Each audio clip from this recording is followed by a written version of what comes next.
โอ้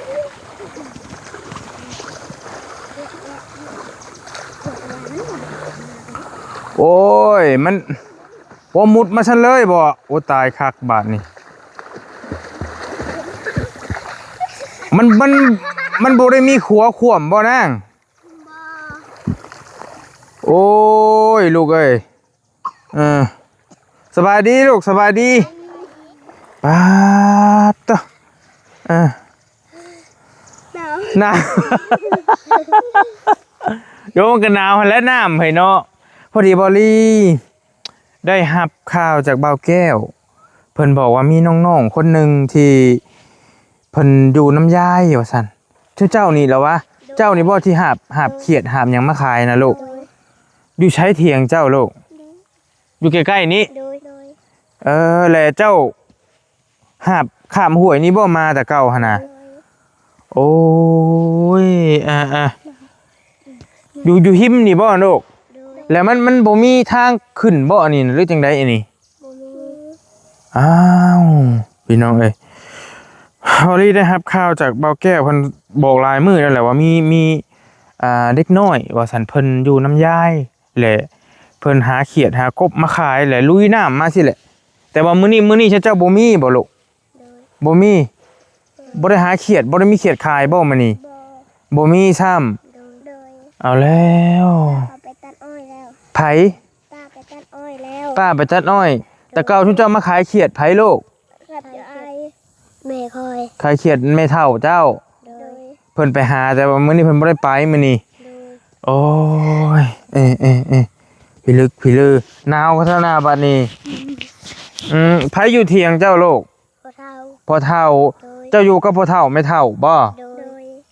ฮู้จักข่อยบ่ฮู้จักข่อยบ่ฮู้จักไผบาลีเอาบาลีเอาคือฮู้จักเจ้าฮู้จักอ้ายอยู่ไสลูก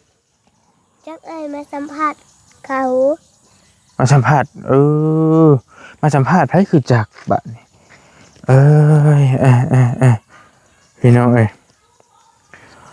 พ่อแม่ชุมเจ้าอยู่ไสอยู่ภาคห้วยบ่คืออันอ้ายเคยได้ยินว่าพ่อแม่เจ้าเพิ่นไปหาเงินบ่รู้ว่าแบบใดจังใดไปหาเงินเอาแล้วไปรับจ้างบ่ลูกหนาวมาคุยนำแม่จักหน่อยหาหม้องนั่งอยู่นี่ก็ได้ลูกนี่อยู่นี่โอ้ยบ่ได้ฟ้าวเต้นั่งลงลูกนั่งลงโอ้ยต้องมาแบบนี้เลยโอเคพี่น้องเอ้ยพอดีบอลี่ก็เห็นเบาแก้วเคยมาถ่ายคลิปอยู่ก่อนมือก่อนๆฮะเห็นน้องเพิ่นหาบเขียดมาขายพลุงพลังรู้จักไปขายอยู่ใช้เขียดน่ะลูกขายอยู่ทางพุ่นโอ้ก็ทั้งไปแต่แพงได้น้องๆเพิ่นนี่ก็ได้ฮู้จักบอลี่อีกบัดนี้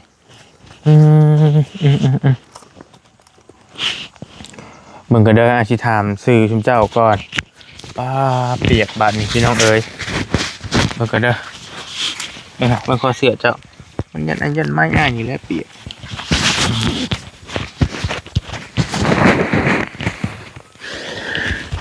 เจ้าซื้อหยังลูกซื้อนิวน้องนิวโดยเอาแล้วจักปีแล้ว10 ปี10 ปีโดยผู้นี้ซื้อหยังลูกซื้ออ้ำน้องอ้ำจักปีน้องบ่ฮู้ซ้ำผู้นี้เด้ซื้อผิวน้องผิวจักปีลูกบ่จักคือกันบาดนี้โอ้ยพ่อแม่เจ้าอยู่ไสพ่อแม่แท้ๆอีหล่าอยู่ไสไปตัดอ้อยอยู่ไสลูกอยู่ไสอยู่แต่เจ้าอยู่นำแม่เฒ่าบ่โดยเจ้าหาหยังขายหาเขียดโดยมื้อใดขายเมื่อวานนี่ขายอยู่บ่วานนี่บ่มื้อใดได้ขายน่ะลูกบางมือก็ไปบางมือก็บ่ได้ไปซ้ำโดยไปขายอยู่หิมทางพุ่นบ่โดยหาไปขายอยู่หม่องโค้งผู้โดยโค้งบรรณเพผู้โดยอันน้องกันเบิดเลยบ่นี่หั่นหรือว่าได้โดยอยู่คนละเถียงหรืออยู่นำกันอยู่คนละเถียงโดยว้าวม่วนอีกเด้อนี่พี่น้องเอ้ยโดยเบิดทุกคนใช้เท้านี่แล้วเอาโคมมาให้อ้ายนี่เด้อครับแล้วบอกให้เบาแก้วมาหาอ้ายนี่เอาโคมมาให้อ้ายอยู่พี่นี่ แป๊บนึงมันอยากมืดอะไรขนาดที่ข้ามไปนี่ก็สิไปจังไดต้องลุยน้ำนี่บ่ขนาดอยากไปเที่ยงเจ้าก็ได้ปะทุ ไปลุยก็ได้ บ่อยากไปลุยก็ได้มันโค้งเอาเลย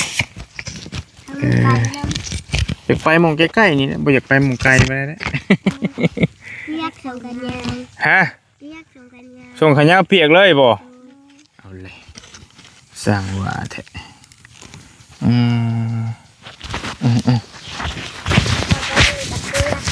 ไปทางนี้ก็เปียกคือกันลึกเด้อเฮ้ยไผแซ่น่ะบ่เฒ่าเจ้าบ่เราก็สิลุยน้ำมันนี่คือกันบ่เราก็ได้อ๋อ เรามาใช้เราสิมือเฮือนบ่โอ้มันก็ลำบากแล้วต้องแก้ส่งมานั่นบ่น่ะโอ้ยประตูเอ้ยได้ลูกมันยากแล้วนาก็ บ่มีหม่องไปเนาะโอ้ต้องลุยน้ำมาเปียกบ่เปียกพี่ห้ามจะโค้งมาพี่เด้อใครว่าได้บ่บ่อยากให้บ่อยากเห็นภาพแก้ส่งหั่นนะมาทางหลังไอ้พี่ได้บ่เลิกบ่ทางนี้ พวกที่ลูก พี่โค้งมาพี่โอ้ยกระบะได้บ้าได้ลูกไอ้หน้าฝากหัวฝากหู พี่โค้งมาพี่ลูกมันอยากเลิกเนาะพี่ยังรอหิมมาพี่ยังรอหิมมาพี่พี่ยังรอหิมมาพี่ไอ้บุญยังมันโอเคโอเคผู้เฒ่าผู้ใดผู้เฒ่าเจ้าบ่ผู้นี้โอ้โอเคแล้วพ่อแม่ทุกยากพ่อแม่เมื่อเฮือนผัวลูกไอ้เมื่อเฮือนผัวเลยบอกกุ้มอยู่กุ้มกินมีไห่มีนาแล้วน้องเขาหลายโดยเฮือนชานกับผมมีลูกอยู่เทียงนาขับพ่อแม่มาเลยเจ้าแม่เพื่อนลูกผู้ขานี่แหละเจ้าน้องน้อยผู้นึงอยู่ลำพอยฮะน้องผู้นี้น้องอีนี่จะเป็นลูกสาวกุ๊กอีนี่ผู้นี้เป็นผู้กกตัวนี้ลูกสาวลาโดยแล้วไอ้ก็ว่าคุ้นเจ้าอยู่เจ้าเคยหาบเครื่องไปขายอยู่เถียงนั่งเฮือนนั่งป่าแม่นบ่โอเค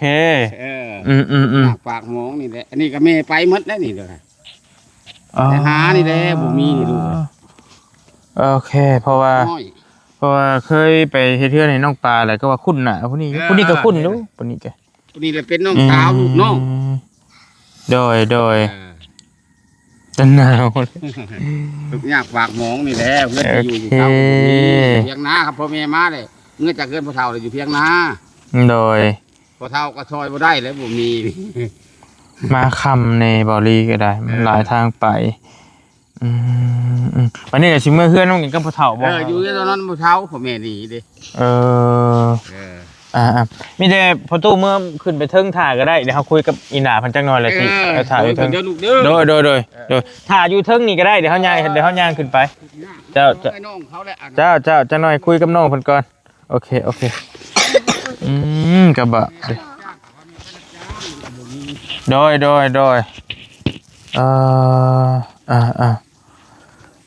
กินข้าวกับยังมื้อนี้ลูกกินข้าวกับแกงหน่อไม้แกงให้กินลูกแม่เฒ่าเจ้าได้ลูกกินข้าวกับแกงหน่อไม้คือกันอยู่น้ำกัน2คนเนาะผู้นี้อยู่ต่างหากเจ้าได้ลูกกินข้าวกับยังกินข้าวกับแกงหน่อไม้คือกันบาดนี้มื้อใดสิได้เขียดขายบ่ฮู้ซ้ำเท่ามีแล้วก็จังไปขายบ่หาบผ่านน้ำนี่มาคันแม่อยู่แล้วได้ไปขายคันแม่อยู่แล้วได้ไปแม่นี่คือแม่เฒ่าแม่นบ่หรือว่าจังได๋แม่ของแท้ผู้พาไปแม่ของแท้ผู้แม่ของปลอมบ่ได้พาไปเห็นไผหาบบ่แก้วถ่ายคลิปปลุงพลังมื้อน่ะเจ้านี่บ่มันหาบหยังมื้อน่ะหาบไข่มดแดงแล้วก็เขียดหาบไข่มดแดงกับเขียดน้ำเนได้ขายอยู่บ่ไผซื้อซอยบัดนี้ บ่แก้ว บ่แก้วชื่อซอย โดย แล้วเจ้าสิย่างไปผู้หิมทางผู้ โดย เพราะมันเป็นลัก2ลักผู้ใดกันไปฮอดผู้พี่น้องบ่ได้แม่นใกล้ๆเด้โอ้ยเนาะพ่อแม่อีหลานั่นไปตัดอ้อยมื้อใดเพิ่นมาลูก บ่ฮู้ บ่จักซ้ำ เรื่องเทือกับวิทย์สงกรานต์เรื่องเทือกับใบวิทย์ โอ้ลางเทื่อก็วิทย์สงกรานต์ผู้เพิ่นมา โดย กล้าสิเฮ็ดนาล่ะมา โดย เจ้ามีนา มีนาหาให้ มีนาหาให้ โดย นาทั้งพ่อหรือนาทั้งแม่เจ้า มาทางนาทางพอ นาทั้งพ่อเจ้า โดย ได้ข้าวจักสอบลูกหาให้ เรื่องเทือก็ได้5 หา6สอบหนึงเบิดแล้วบ่ตอนนี้ลูก 6หมดแล้ว หมดแล้วมันบ่เหลือแล้วไอ้เบิ่งนี่พี่น้องเอ้ยโอ้ยกระบะกระเบาะอันผู้นี้ก็เฮ็ดน้ำกัน โดย พ่อเดียวแม่เดียวบ่กับเจ้า บ่ พ่อแม่เจ้ากับยังอยู่กันบ่ลูกเพิ่นไปเฮ็ดอยู่ไสตอนนี้ ไปเฮ็ดอยู่ปายา ปายา โดย อยู่ประเทศไทยพุ่นบ่ฝั่ง โด ไทย ย เพิ่นไปเฮ็ดอยู่จังหวัดหยังลูกจักอยู่บ่ บ่จักกัน ยามใดเพิ่นมา บ่จักคือกัน บ่จักคือกันอีหลามีให้มีหน้าเฮ็ดอยู่บ่ลูก มี มีอยู่ โดย มีหลายบ่ สำคัญ เฮ้ยสำคัญ โดย ข้าวยังจักชอบซะบัดนี้ นั่งอยู่เครื่องชอบ ยังอยู่เครื่องชอบ โดย โอ้ยกระบาดมันสิฮอดมื้อได้สิเบิดแหละยังเครื่องสอบหนึง โดย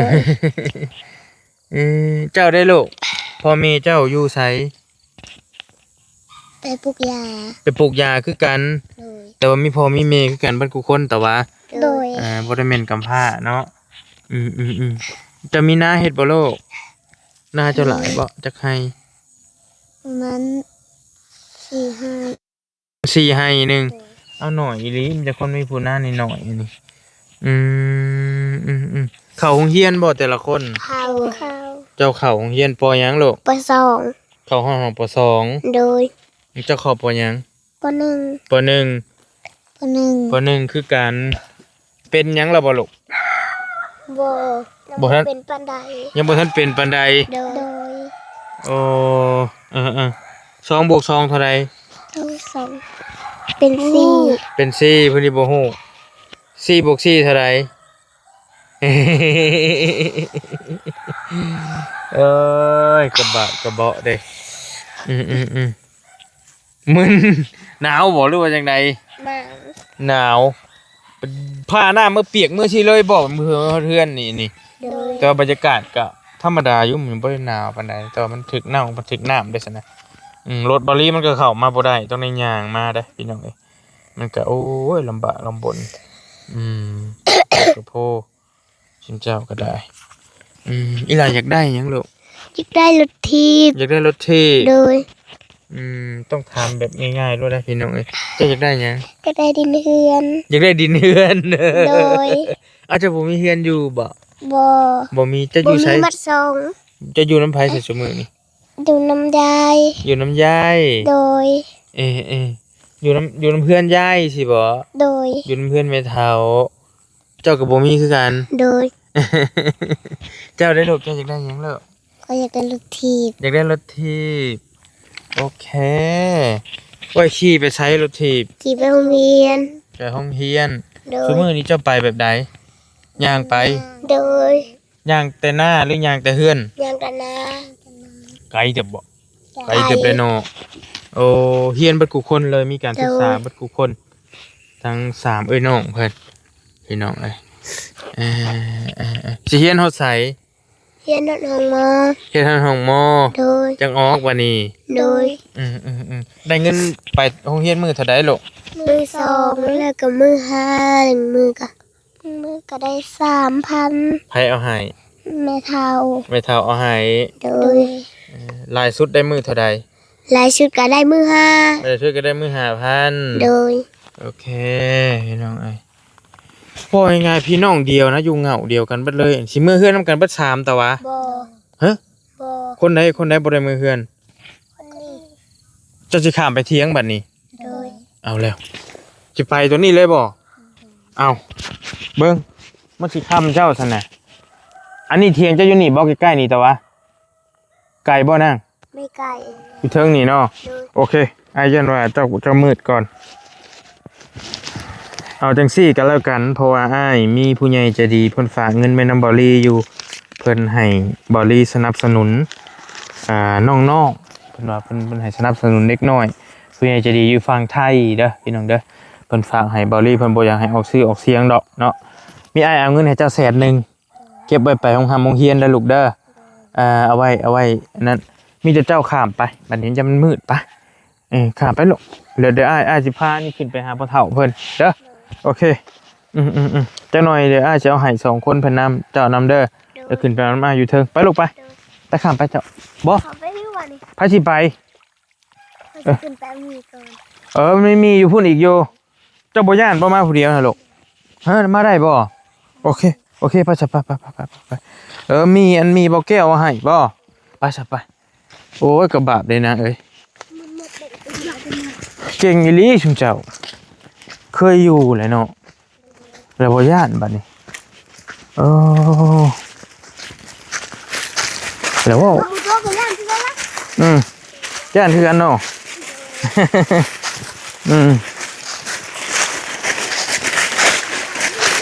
ขึ้นอยู่นี่เลยก็ได้แต่ว่านี่ลูกนี่นั่น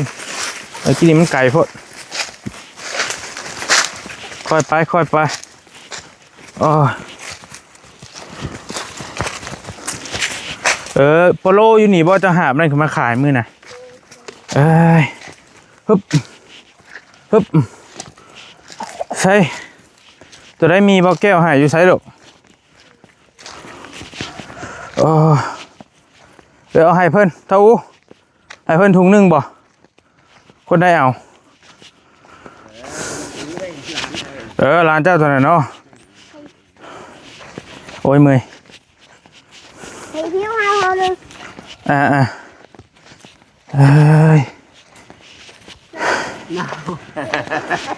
แล้วให้เพิ่นมันมืดเด้เพิ่นเมื่อผู้เดียวบ่ลูกเมื่อเอาไปเท่าวันนี้เด้เฮ็ดไปเจ้าย่างไปส่งในน้องคนไหนไปโอ้กระบะเอาไปส่งก่อนเอาโคมเอาจะหน่อยมาบอกแก้ไปส่งนางรหันก่อนลูกยันตกน้ำตรงในพะแห้งเลยโอ้ยเนาะอย่าแล้วจะเสียกันชันเฮ้ยบ้านหาก็ออกมานี่นะโดยอันนี้แล้วตัวไปขายเฮือนน้องปลาหา2ไอ้น้องเขานี่นี่ก็ไปกับน้องอันนี้กับน้องน้อยครับโดยพอมือคุดฮะบ่อยากจื้อไปได้เฮามันก็โดนแล้วมันก็เป็นปีแล้วเด้พี่น้องโตถือน้องน้อยไปหันได้ขายนั่นเจ้านางนิ้วกันในหันแหละแม่หนีหมดแล้วนี่นาเจ้านี่บ่ลูกตัวใดตัวใดเด้บัดนี้เอาถึงไปหันเด้บนเจ้าเคยขึ้นตะเก้ามีห่มข้อบ่อนมีห่มจากเสียงดังฟ้าทางออกแต่คือนางฟ้าไปกับแม่นรถนะอ๋อโอเคอยู่ทางเข้าบ้านพุ่นเนาะโอเคทางนางฟ้ามียังมีอยู่ให้นาอีนี่ฮะพ่อบ่มีเฮือนมีชาติไปอันนี้สิบ่มียังแล้วนี่ลูกสาวหลานโดยหลานพ่อแม่ก็พ่อก็ซอยบ่ได้เท่าบัดนี้แหละสิพากันมื้อนอนเฮือนกับพ่อเฒ่าว่านอนเฮือนพ่อเฒ่าพ่อแม่หนีหมดเลยโดยปล่อยนี่แล้วเลี้ยงทำโตอยู่นี่แหละได้เลี้ยงจำเลี้ยงนี่แหละแต่ว่าบัดแรกมาออกมาอยู่หน้าบ่พ่อเฒ่าหน้านี่เด้นะข่อยลุงเพิ่นผู้นี้เอาเมียมานำขออยู่น้ำข่อยนี่แหละกับพ่อนี่แหละเจ้านี่พ่อบักตัวนี้เจ้าพ่อแม่เขานี้แล้วพ่อแม่เขามากอยู่เที่ยงไห้เที่ยงนาผลไผ่มันวัดยามเขาทีนี้กับมาอยู่น้ำพ่อเฒ่านี่แหละโดยเขาได้ยินบอกแก้วเพิ่นเล่าให้ฟังว่าน้องเพิ่นเป็นแต่สงสารเพิ่นหานี่ไปขายเด็กน้อยว่าซั่นก็เลยอยากมาเยี่ยมหั่นน่ะว่าเป็นจังได๋แดงหมดดำแล้วไปกับป้าแต่เก่าป้าไปตะน้อยไปขายกล้าขายเนาะมีพอได้ซื้อกับต้มขนมลูก ทุกยาก พี่น้องเอ้ยกล้าค่ากล้าขายเพิ่นก็ได้ เจ้าก็ขายให้เจ้าก็นี่แหละ โดย อยู่เฮือนนางป่า ก็ยังว่าเคยซื้อซอยอยู่อยู่ เคยซื้อซอย อยู่เฮือนนางป่าแต่ปีก่อนพุ่นดอกพี่น้องเอ้ยคุมื้อนี้ก็ยังขายคือเก่าเพิ่นก็ได้เนาะว่าแก้วไข่หานี่สิไปนั่งคุยน้ำน้องเพิ่นจักหน่อยแล้วสิให้เพิ่นออกมือจริงๆน่ะข้าวของอ้ายก็มีอยู่รถจักสิแม่นเถียงหน้าไผตัวน่ะเราไปสิรัดมาพี่เบิ่งนี่รัดมาทั้งพี่ หานได้ มาเยอะนี่คนนี้ก็สินั่งคุยกับน้องเพิ่นก่อนจักหน่อย จัง พ่อเฒ่าก็คือว่าเจ้าอันขอโทษตาเจ้าบ่ดีบ่พ่อตู่ บ่ได้ยีได้ข่อยก็ได้ เออ ตาก็บ่ดีได้ผู้เฒ่าก็นั่นแหละเลี้ยงลูกเลี้ยงหลานอยู่นี่ อืม ตาก็บ่ดีได้ มันบ่เห็นบ่ข้างหนึง บ่เห็นเลย เห็นข้างเดียวซ้ำ เดี๋ยวบ่ปานใดแล้วเห็นก็ เออ นั่นแหละซอยลูกหลานบ่ได้แต่ข้าวจะสิระเบิดข้าวจากสงครามพุ่น โดย ตัวอย่างทับมันแต่ยังน้อยลืมบักอันนี้ ทับระเบิด ทับระเบิด อุ้ยยาแต่ข้าวจักผักพุ่น เจ้าจักปีแล้วพ่อเฒ่าปีนี้ 60เลยล่ะ 60 ปีแล้วเนาะ แต่ว่าพวกรุ่นน้องนี่เท่ากว่าข่อยมันเป็นคนจันทน์ แต่ยังแข็งแรงอยู่เนาะ แห้งเรียกไอ้เบิ่งงัวเบิ่งควายให้ลูกนี่แหละ อันนี้น่ะหลานเจ้าเบิดสองอันนี้ สองตัวนี้ลูกชาวลาตัวนี้ลูกชาวโป๊ก ลูกผู้นี้ เงื่อนพ่อ ลูกของลูกสาวลาแต่ว่า เงื่อนพ่อ แม่เพิ่นมาอยู่น้ำผัว ก็เลยมาอยู่พุ่น บ่กุ้มอยู่กุ้มกิน อ ออกจากแล้วไปเฮ็ดหน้าลุงอยู่ห้วยพ่องพุ่น โอ้ ออกจากปู่จากย่าให้เดินหาเดินบุกแล้วอึดเขากับพ่อนี่แหละเลี้ยง เจ้า อ้ายบักพอบักอันนี้เลยเห็ดหายเห็ดนานี่ก็กับพออีนี้มาเห็ดซอย โดย เดินหาแล้วก็กินน้ำปลาเท้าเดินหากินน้ำเท้าบ้านนี่เลยลุงเดี๋ยวก็สงสารนี่แหละเนาะเดี๋ยวป้าน้าห้อยพ่อกันไทยเอ็กตานึงเดี๋ยวไปหาเงินมาให้ลุง45,000ขอน้ำน้องนะตักสิได้หรือบ่ลูกเอ้ยเดือนชานกับบ่มีเขาพอมาเดือน5สงกรานต์แล้วก็ออกอยู่ให้อยู่นาแล้วบัด โอ้ ครับเมื่อมันแล้วจากพ่อเฒ่านี่จะได้ลูกเฮ็ดยากพ่อก็สุขภาพบ่สมบูรณ์นี่แหละพ่อเฒ่าก็ เราก็เฒ่าแล้วเบิ่งไอ้นี่นะจักปีกนั่นนี่อีหล่าทางไอ้ถามเจ้าเฮ็ดหยังเป็นแน่ลูก ล้างถ้วย ล้างถ้วยเฮ็ดหยังอีก ตั้งน้ำ ตักน้ำ โดย นึ่งข้าว นึ่งข้าวบ่เป็น นึ่งข้าวบ่ทันเป็นซ้ำหาหน่อไม้เป็นบ่ เป็น หาหน่อไม้เป็นอยู่ โดย แย่ไข่มดแดงได้บ่ ได้ ได้อยู่ลูกก้าดำหน้าได้บ่ลูก ได้ ได้โอเคตำมะฮุ่งเป็นบ่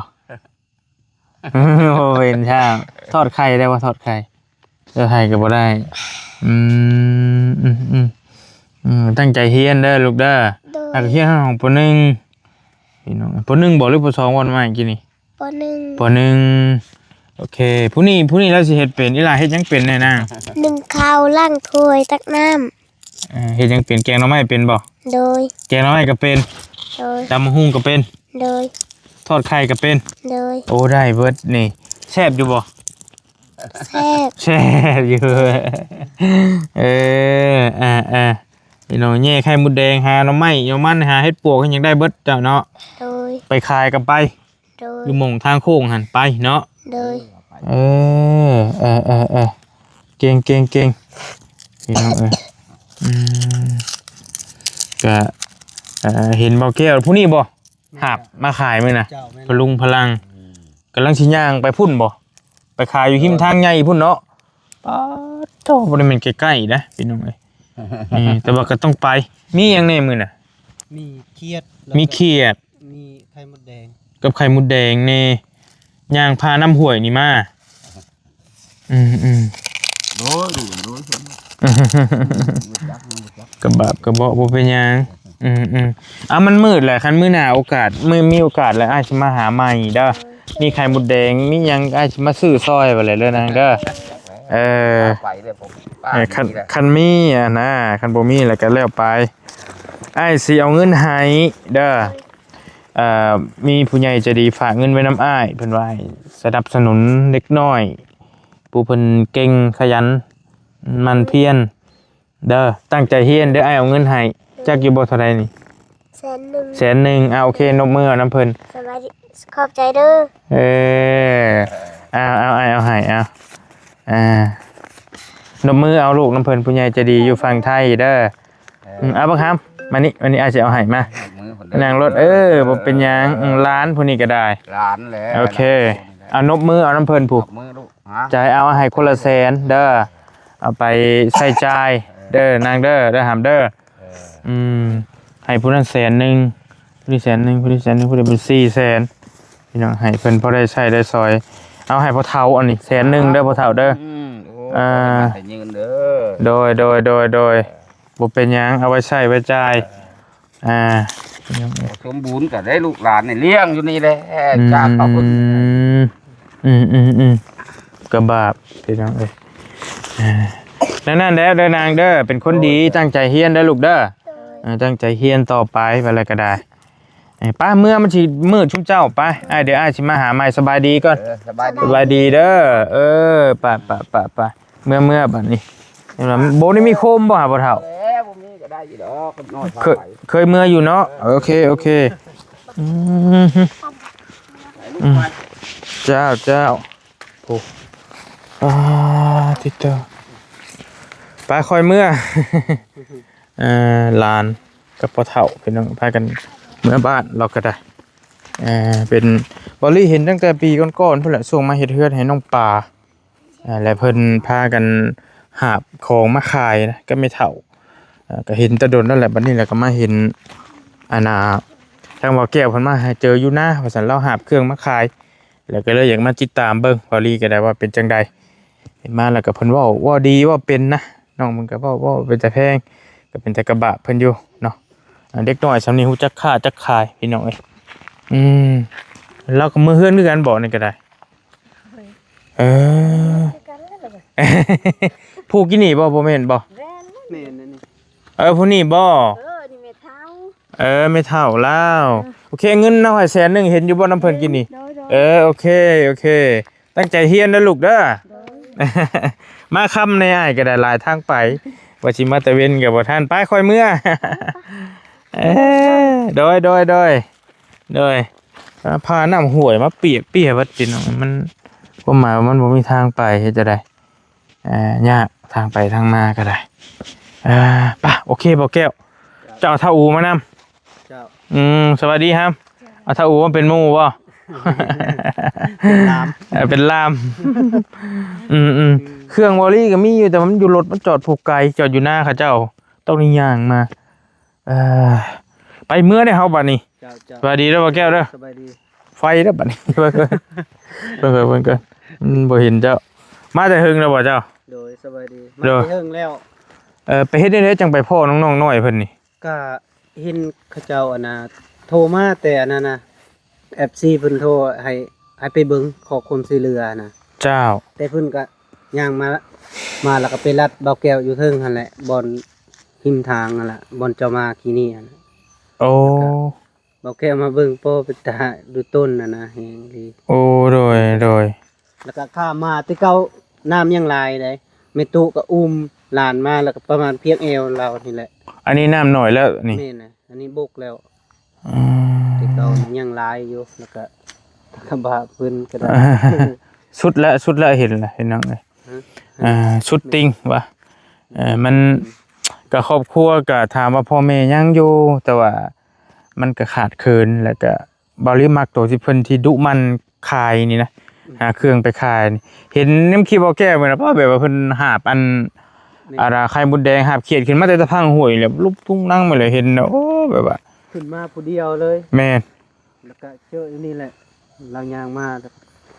โซเห็นน้องเพิ่นมาแล้วก็ไปนั่งคุยหุ้นแล้วกันขอบใจหลายๆบ่แก้วจังได๋กะจังว่ากันมื้อหน้าจังมาหาน้องเพิ่นใหม่ปะมื้อได้ครับบัดนี้อัชชามื้อได้อยู่บ่ได้สิบ่ตีนแตกบ่ไปพี่น้องเจอกันอยู่ผู้แหละบอลลี่ก็เมื่อก่อนบัดนี้มาเยี่ยมน้องๆเพิ่นเห็นแล้วแต่กระบะปะแล้วจังว่ากัน